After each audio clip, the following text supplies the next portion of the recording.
का हृदय तो वेदना से फटा जा रहा होगा। भाभी माँ के चले जाने से हृदय द्रवित हो रहा है। मैंने तो प्रभु और माता के सुखमय मिलन की कल्पना की थी।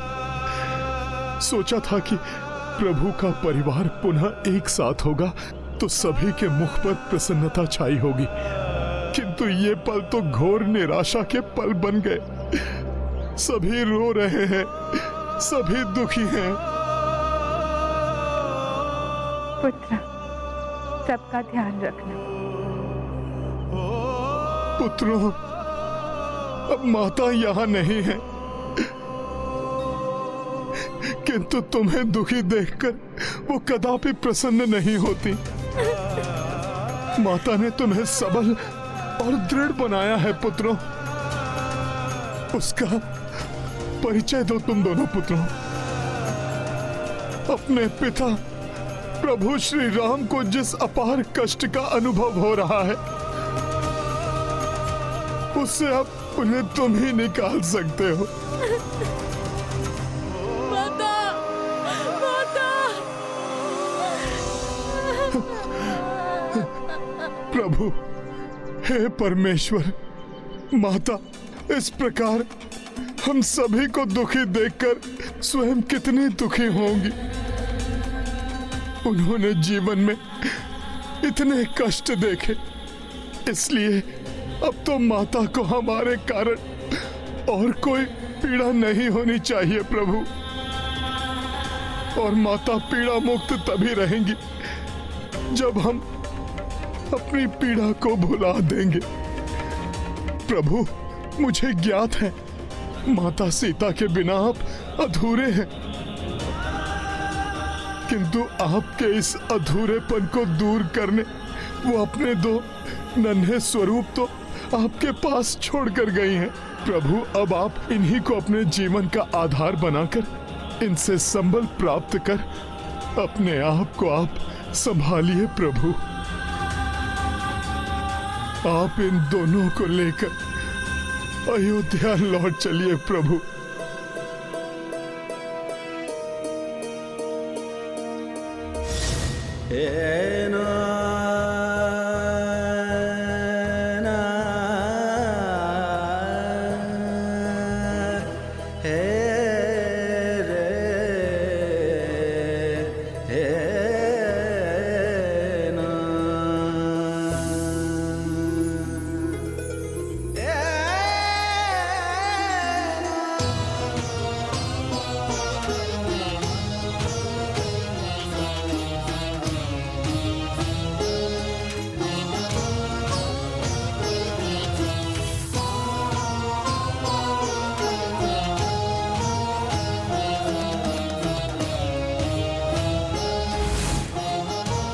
प्रभु, माता की इच्छा अनुसार अपने इन दोनों पराक्रमी पुत्रों को अश्वमेध यज्ञ पूर्ण करने में आप सहायक बनाइए, जिसे पूर्ण करना धर्म के लिए भी अति आवश्यक है प्रभु।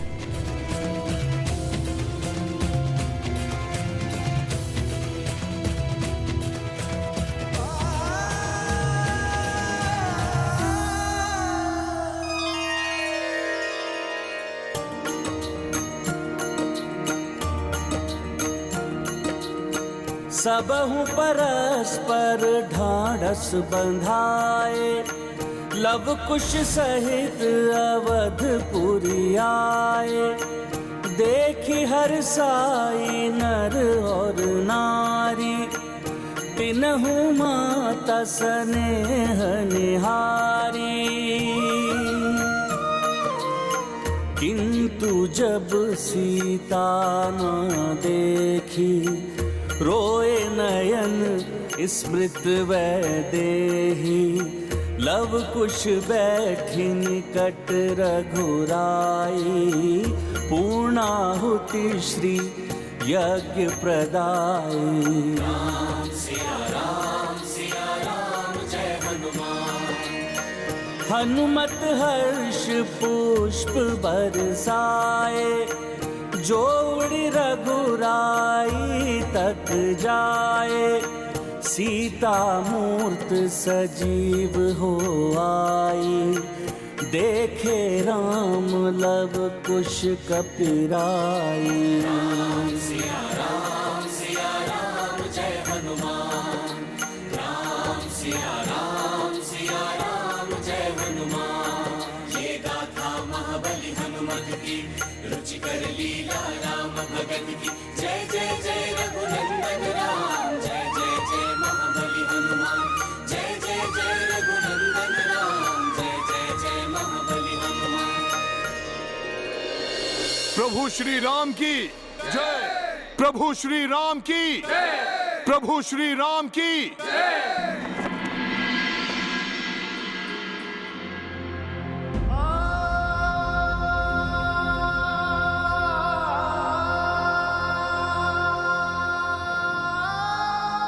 अब तो आपके पुत्रों को आपको सौंपकर मेरा जीवन और भी तृप्त हो गया है।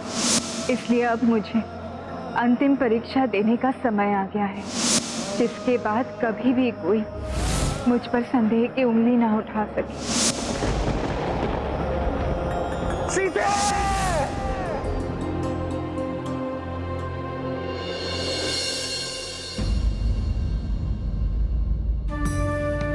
संपूर्ण रात्रि ऐसे ही जड़वत माता की प्रतिमा के समीप बैठे रहे हैं प्रभु।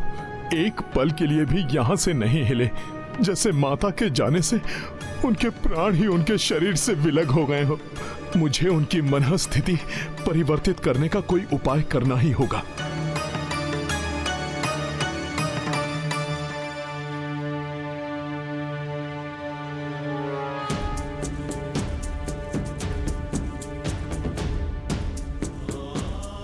प्रभु, आपके दोनों पुत्र तो बहुत नटखट हैं। अभी अभी दोनों को कंधे पर बैठाकर संपूर्ण अयोध्या का भ्रमण करवा कर लाया हूं। प्रभु, किंतु उनका तो मन ही नहीं भरा अभी। प्रभु, आपके कक्ष के दाएं बाएं उनके कक्ष भी सज्जित करवा दिए हैं।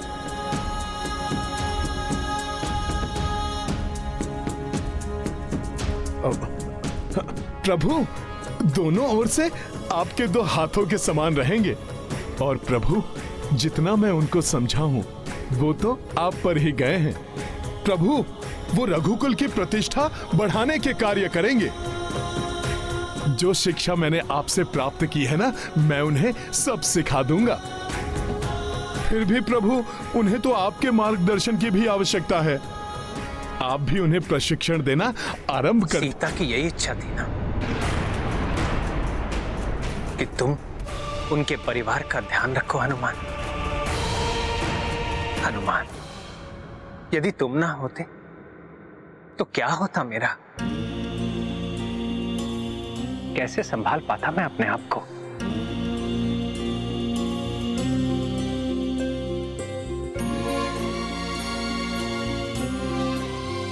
सीता ने उचित कहा, उसका कार्य पूर्ण हो चुका है। मेरे कुल के वंशज मेरे पुत्र दिए मुझे, उन्हें उचित शिक्षा दिलवाकर योग्य बना दिया, तो फिर इस संसार में वो क्या करती?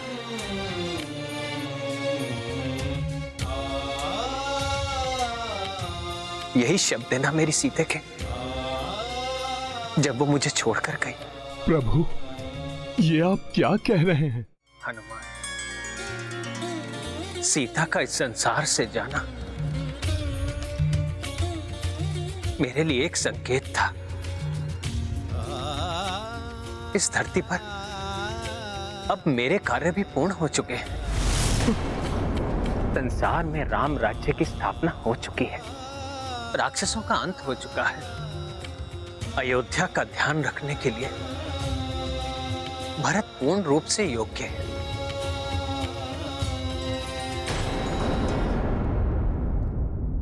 फिर इस संसार में मेरे जीने का क्या अर्थ है हनुमान? फिर तो अब मैं भी संसार त्याग सकता हूं। प्रभु, प्रभु ऐसा क्यों कह रहे हैं? प्रभु, आप ऐसा कोई निर्णय मत ले लीजिएगा। ले भी नहीं सकूंगा हनुमान, क्योंकि तुम मुझे ऐसा नहीं करने दोगे। और फिर मेरे साथ मेरी परछाई के रूप में लक्ष्मण भी तो है ना। अपनी परछाई को छोड़कर कोई भला कैसे जा सकता है? पिताश्री के धरती से प्रस्थान करने के पश्चात लक्ष्मण ने मुझे पिता के स्थान पर रखा, किंतु पिता के समान सदैव ध्यान तो उसी ने मेरा रखा। लक्ष्मण ने सदा संभाला है मुझे हनुमान, सदा संभाला है। वनवास के समय भोजन का एक निवाला भी ग्रहण किए बिना एक पिता के समान सदैव मेरी प्रत्येक इच्छा का ध्यान रखा है लक्ष्मण ने। रावण द्वारा सीता हरण के समय मैं टूट गया था। निराशा और क्रोध से भरकर ब्रह्मास्त्र से संसार को ही नष्ट करने चला था मैं। तब लक्ष्मण ने मुझे उस स्थिति से निकाला और मुझे युद्ध करने का साहस दिया। मैं जाना भी चाहूं तो उस लक्ष्मण को कैसे छोड़कर जा सकता हूं, जिसने गृह एवं परिवार, यहां तक कि अपनी पत्नी का त्याग कर मेरा साथ दिया।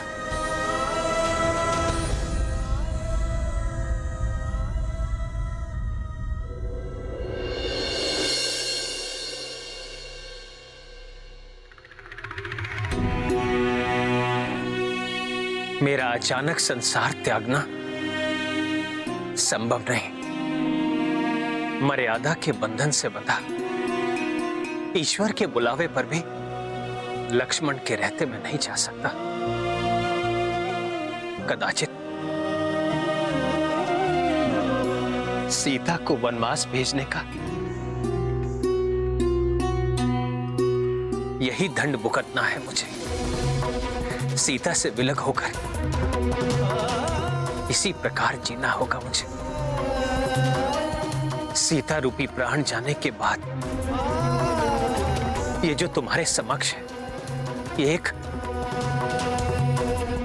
प्राण रहित शरीर ही तो है हनुमान।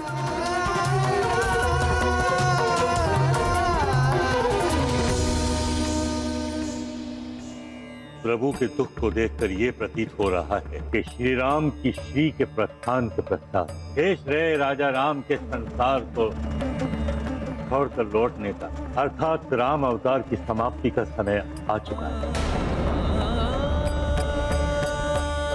किंतु चिंता की कोई आवश्यकता नहीं। प्रभु श्री राम देह से यहां नहीं रहेंगे, परंतु भगवान के रूप में श्री राम और उनका नाम दोनों संसार में सदा स्थापित रहेंगे। संसार का नियम भी तो है, जो मां की कोख से जन्म लेता है और देह धारण करता है, उसे एक न एक दिन संसार को त्यागना आवश्यक होता है। किंतु ब्रह्मदेव, प्रभु श्री राम के कथनानुसार लक्ष्मण जी के कारण अभी वो संसार त्यागने में असमर्थ हैं। फिर ये कैसे संभव होगा? असंभव को संभव तो नियति बनाती है। संसार को त्यागने का संजोग रचना यमराज का कार्य। प्रभु? हाँ यमराज, यह आपको ही सुनिश्चित करना होगा। जब आप श्री राम को यह सूचना दें कि पृथ्वी पर राम अवतार का समय समाप्त हो गया है, लक्ष्मण उस समय श्री राम से दूर रहे। प्रभु श्री राम जगत के नियमों की मर्यादा का पालन करेंगे। आपके कहने पर संसार त्याग दें। अब आप जाइए और अपना कार्य आरंभ करें। ब्रह्मदेव, लक्ष्मण जी को कुछ पल के लिए मैं राम जी से दूर कर भी दूं, किंतु उनका क्या जो उनसे भी बड़ी बाधा है। लक्ष्मण जी को कुछ पल के लिए मैं राम जी से दूर कर भी दूं, किंतु उनका क्या जो उनसे भी बड़ी बाधा है। प्रभु, हनुमान जी तो राम जी के प्रतिबिंब है। प्रभु, परछाई को कुछ पल के लिए मैं दूर कर भी दूं, किंतु प्रतिबिंब को कैसे हटा पाऊंगा मैं? प्रभु, मैं जिस भी रूप में वहां जाऊंगा हनुमान जी मुझे पहचान ही लेंगे। उनके निगरानी में मैं राम जी को संसार त्यागने का संदेश कैसे दे पाऊंगा भला? निश्चिंत रहिए, नियति ने इसका संजोग भी पूर्व में ही निर्धारित कर दिया है, क्योंकि संकट जहां है संकट मोचन भी वहीं रहेंगे।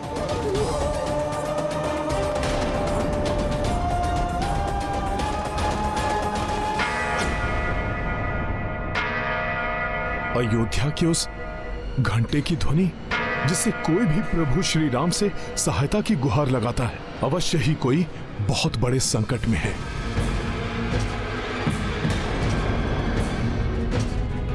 प्रभु, मैं जाता हूं।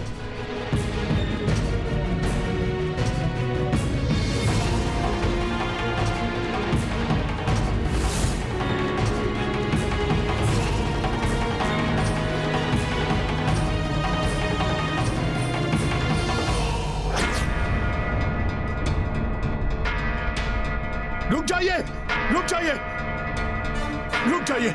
मैं प्रस्तुत हूं आपकी सहायता के लिए। आप अपने आप को संभालिए। ये तो मामा श्री युद्धजीत है।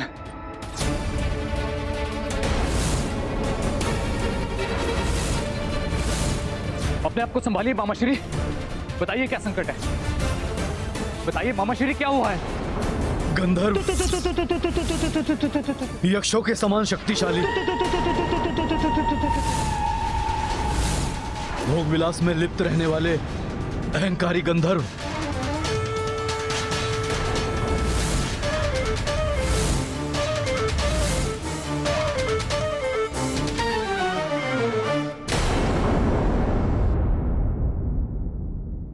प्रणाम मामाश्री।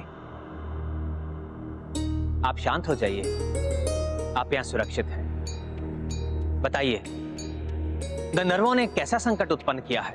प्रभु, गंधर्वों के नए राजा दिव्यहस्त ने हमारे राज्य पर आक्रमण कर उसे अपने अधीन कर लिया है और उनके सेनापति तावमुख के नेतृत्व में अपनी सेना को मेरे प्राण लेने के लिए भेज दिया है।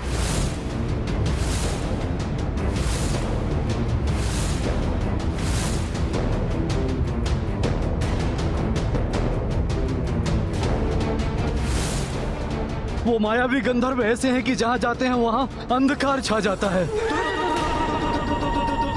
उनके मुख भी बहुत विचित्र हैं, किसी मायावी ऊर्जा से प्रकाशित रहते हैं जो वास्तव में कुछ अधिक ही विचित्र है।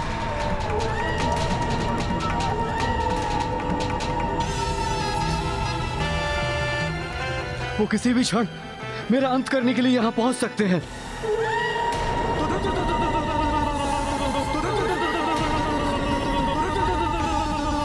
प्रभु, आप ही अपने शरणागत की रक्षा कर सकते हैं। शरणागत नहीं, हमारे पिता तुल्य हैं आप। माता कैकेयी के भ्राता होने के नाते आप हमारे परिवार के वरिष्ठ सदस्य हैं और आपका राज्य राम राज्य का भाग है, इसलिए आप निश्चिंत रहें। ना आप पर कोई आंच आएगी और ना ही आपके राज्य पर।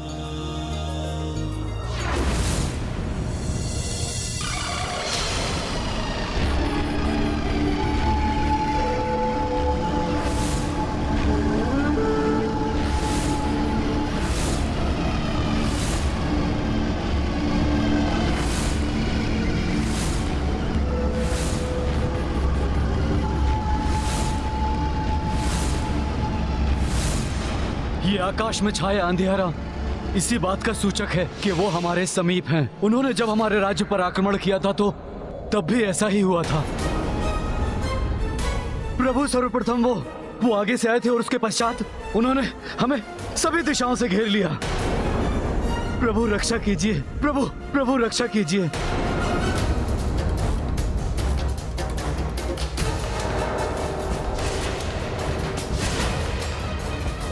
प्रभु, आप मुझे अनुमति दीजिए, मैं अकेला ही जाकर उन्हें संभाल लूंगा।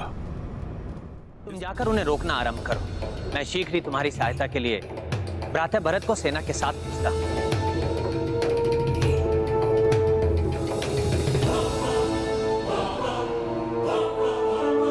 जय श्री राम। मामा श्री के अनुसार वो सभी दिशाओं से आक्रमण करेंगे। राजा लक्ष्मण, शत्रुघ्न, तुम दोनों जाकर अयोध्या के अन्य द्वारों को भी सुरक्षित करने का प्रबंध करो। आप तनिक भी चिंता मत कीजिए। जब तक हनुमान जी उन्हें पराजित कर नहीं लौटे, तब तक हम सजग रहकर आपकी रक्षा करेंगे।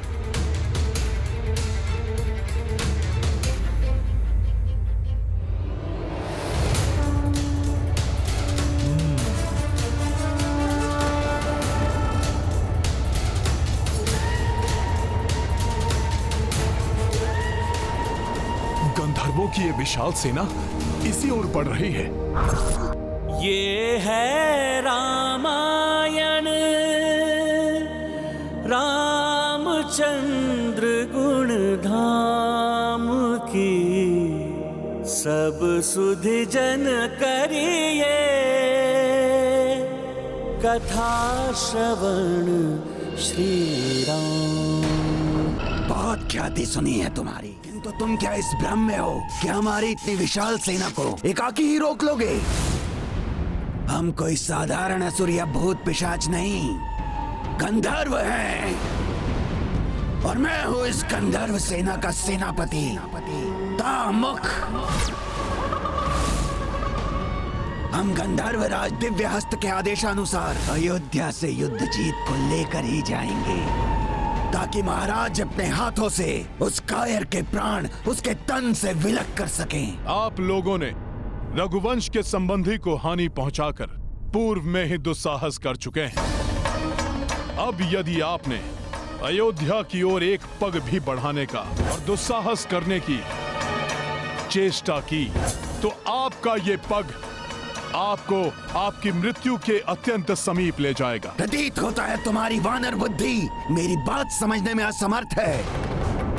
कदाचित हमारी शक्ति हम गंधर्वों से परास्त होने पर ही समझ सकोगे तुम। अयोध्या पर आक्रमण करो और इस वानर को मसल कर रख दो।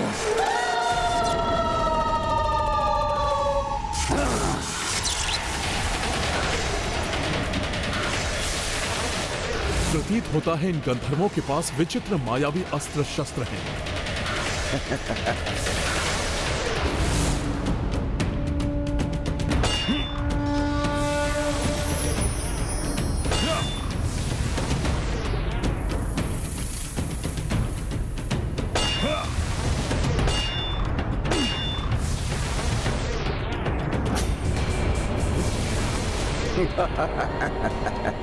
इनके आयुध तो नष्ट ही नहीं हो रहे हैं।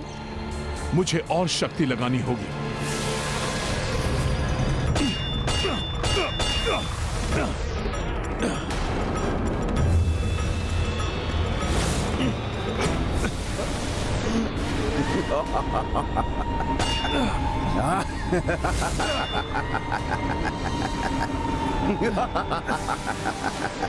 इनकी गदाओं की चमक से मेरे नेत्र चौंधिया रहे हैं। इन्हें देख पाना कठिन हो रहा है।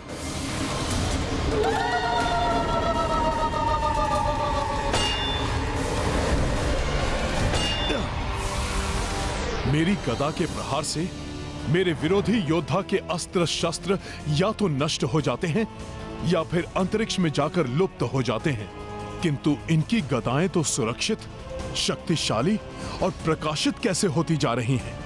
इसके पीछे क्या रहस्य है? तुम तो हमारे अस्त्रों को भी नष्ट नहीं कर पा रहे हो हनुमान, तो हमें क्या हानि पहुंचाओगे?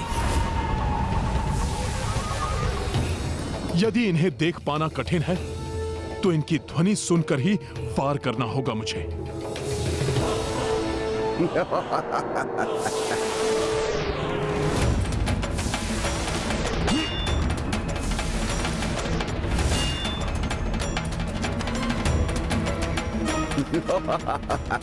इनकी बढ़ती चमक और ध्वनि से तो ऐसा प्रतीत हो रहा है जैसे ये नष्ट ही नहीं हो रही, अपितु इनकी शक्ति में और वृद्धि होती जा रही है। अब मैं क्या करूं? हाँ।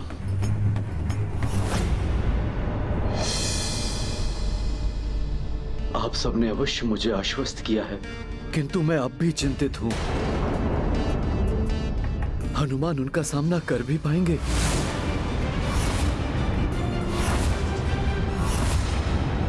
आप चिंता मत कीजिए मामा श्री, हमारी सेना शीघ्र ही तैयार हो जाएगी। फिर मैं सेना को लेकर हनुमान जी की सहायता के लिए पहुंच जाऊंगा। हम सब मिलकर उन गंधर्वों को खदेड़ देंगे और आपके राज्य को उनके आतंक से मुक्त करा देंगे। तब तक मुझे हनुमान जी की सहायता के लिए जाना चाहिए। जब तक सेना यहाँ से कूच के लिए तैयार होती है, आप थोड़ा विश्राम कर लीजिए मामा श्री।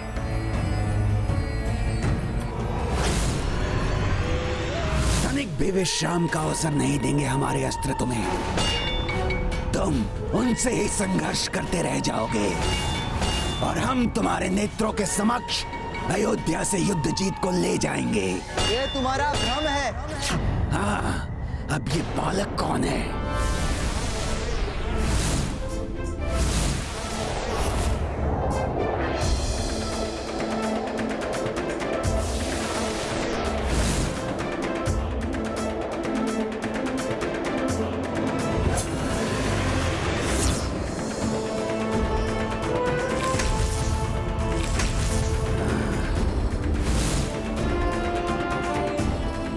ऐसा कभी नहीं कर सकोगे तुम लोग। ये तो राजकुमार पुष्कल का स्वर है। वो यहाँ क्यों हैं? इनके विचित्र अस्त्रों का सामना नहीं कर सकेगा पुष्कल।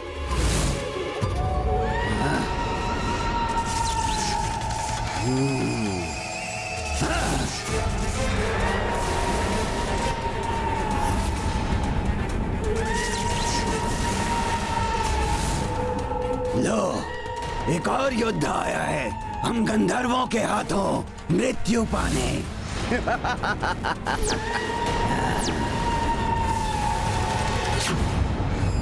पुष्कल यहाँ है। मुझे शीघ्र इनके अस्त्रों को नष्ट कर पुष्कल को सावधान करना होगा, अन्यथा पुष्कल संकट में आ जाएगा।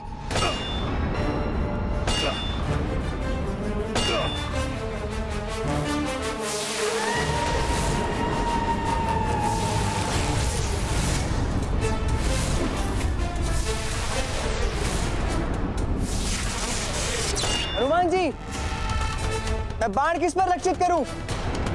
मुझे तो बस मुख, अस्त्र और हाथ ही दिखाई दे रहे हैं। पुष्कल, ये गंधर्व भी मायावी हैं और उनके अस्त्र भी। इसलिए यहां रहना तुम्हारे लिए सुरक्षित नहीं। लौट जाओ तुम यहां से, और जब तक मैं ना इनसे निपट लूं, किसी को भी यहां आने मत देना।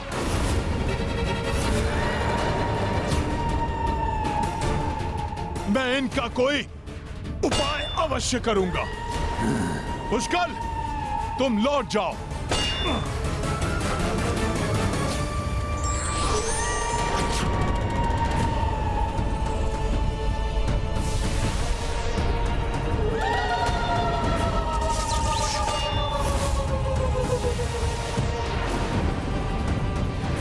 अवश्य इन गंधर्वों ने पुष्कल को घेर लिया है।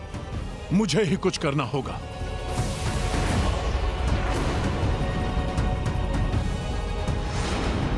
पुष्कल, उनके अस्त्रों पर वार मत करना।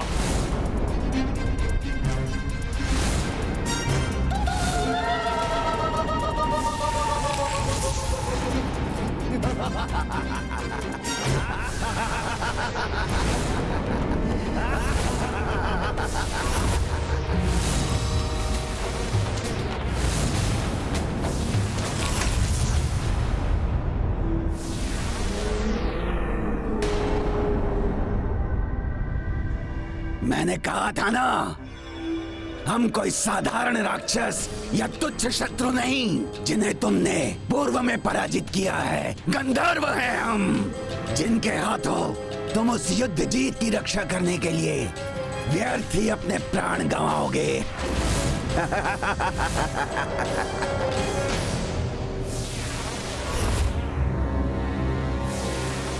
हनुमान जी ने उचित कहा था। मुझे गंधर्वों के अस्त्र शस्त्र पर वार नहीं करना चाहिए था। अभी इन अस्त्रों को नष्ट करने से अधिक पुष्कल की रक्षा का उपाय करना अत्यंत आवश्यक है। जय श्री राम।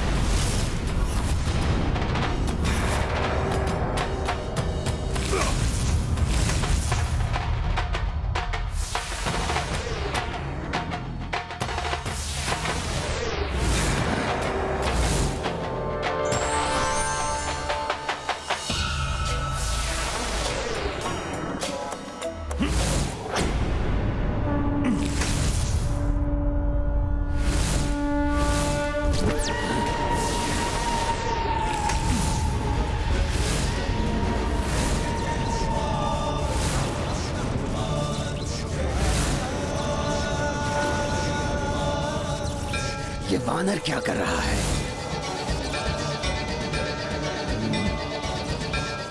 राजकुमार पुष्कल, अपने गुरु सूर्यदेव की कृपा और उनसे प्राप्त शिक्षा के अनुसार मैंने तुम्हारे चारों ओर एक दिव्य सुरक्षा चक्र स्थापित कर दिया है। जब तक मैं इनके मायावी अस्त्रों को नष्ट करने का उपाय न ज्ञात कर लूं, तुम इस चक्र के बाहर कदापि नहीं निकलना।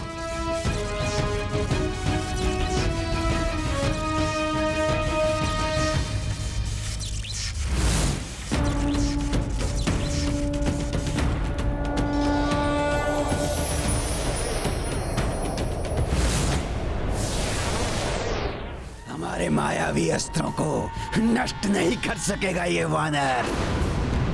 उसे उन्हीं में उलझा रहने दो। हमें युद्ध जीत को लेकर लौटना है।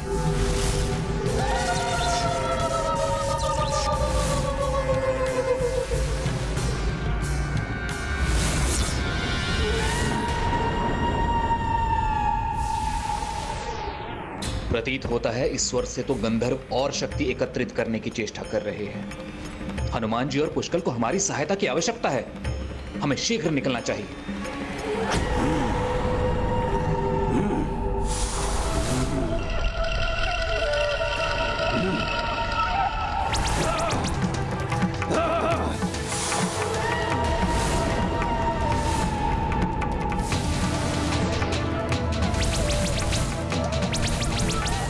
आज जो भी तुम्हारी इस अयोध्या नगरी से हमारे मार्ग में बाधा बनेगा, चाहे वो स्वयं राजा राम ही क्यों ना हो, उनको पराजित करेंगे हम।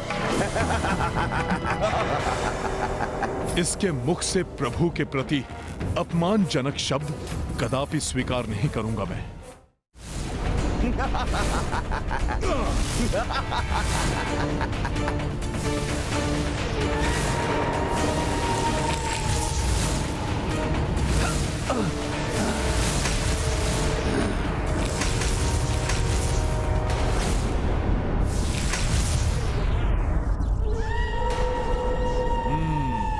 अर्थात ये सभी अस्त्र तभी तक सक्रिय रहेंगे जब तक उनको चलाने वाले सक्रिय हैं। अब देखना दुष्ट गंधर्व सेनापति ताबमुख कि हनुमान क्या करता है।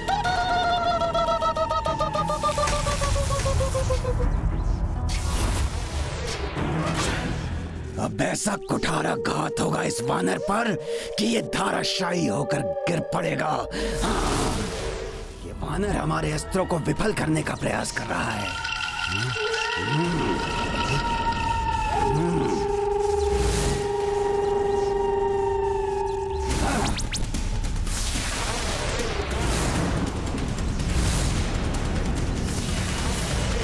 अब इनके अस्त्रों को संभालने का उपाय मिल गया है मुझे।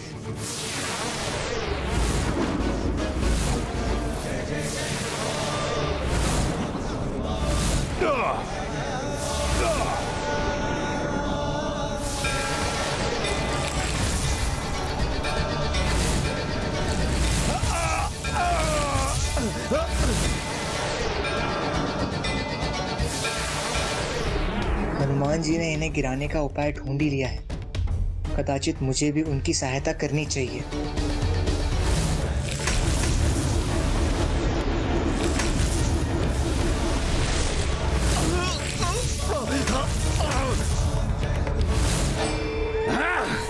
हनुमान मेरे मायावी गंधर्व सैनिकों को क्षतिग्रस्त करने में कैसे सक्षम हो पा रहा है?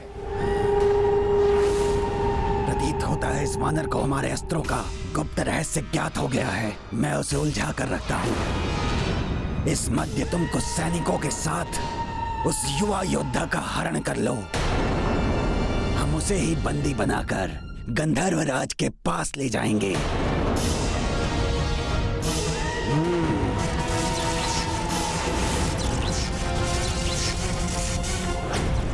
तुम्हें कम आंकना मेरी भूल थी हनुमान, किंतु ये मत समझना कि हमारे कुछ सैनिकों को धराशायी कर तुमने इस युद्ध में विजय प्राप्त कर ली है। युद्ध तो अभी प्रारंभ होगा हनुमान। चलो इस युवक योद्धा को ले चले अपने साथ।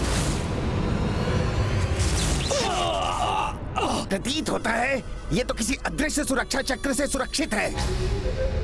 तब तो सर्वप्रथम किसी युक्ति के साथ ही इस सुरक्षा घेरे से इसे निकालना होगा। अरे ये युवक तो सुरक्षित है, इसका तो हम कुछ नहीं कर सकते। तो लौट कर उस वानर पे ही वार करते हैं। हम पीछे से वार करेंगे उस पर।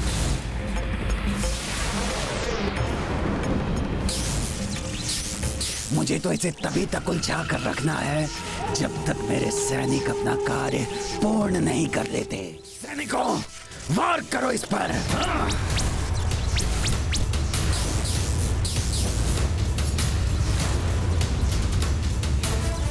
दुष्टों को हनुमान जी के पीछे से वार नहीं करने दूंगा मैं। इनके अस्त्रों को प्रभावहीन करने का उपाय मुझे भी ज्ञात हो ही गया है, तो मुझे भी हनुमान जी की सहायता करनी चाहिए।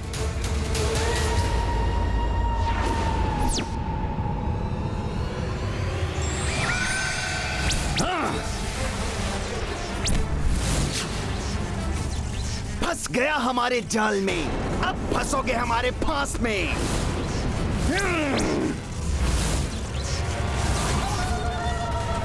अरे तो ये क्या इनका छल मात्र था, मुझे उस सुरक्षा चक्र से निकालने के लिए? मेरे सैनिकों ने और विलंब किया तो इस वानर को रोकना अत्यंत कठिन हो जाएगा। अपना कार्य शीघ्र संपन्न करो मूर्खो, अन्यथा हम संकट में आ जाएंगे। बंदी बना लो, फांस तोड़ने न पाए ये हमारी। मत जाने दो इसे। तावमुख, अब तुम्हारा अंत करूंगा मैं।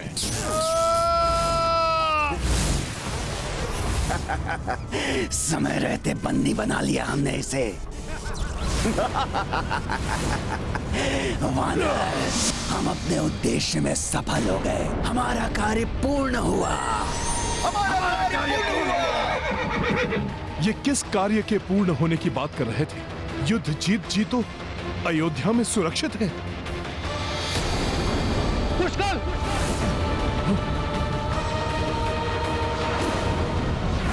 भरत भैया आप यहाँ, किंतु पुष्कर कहाँ गया? ये है रामायण, रामचंद्र गुण धाम की, सब सुधि जन करिए, कथा श्रवण श्री राम की। किसी भी आकस्मिक विपदा काल में अपने निकटतम सगे संबंधियों से सहायता लेना ही बुद्धिमानी का कार्य है।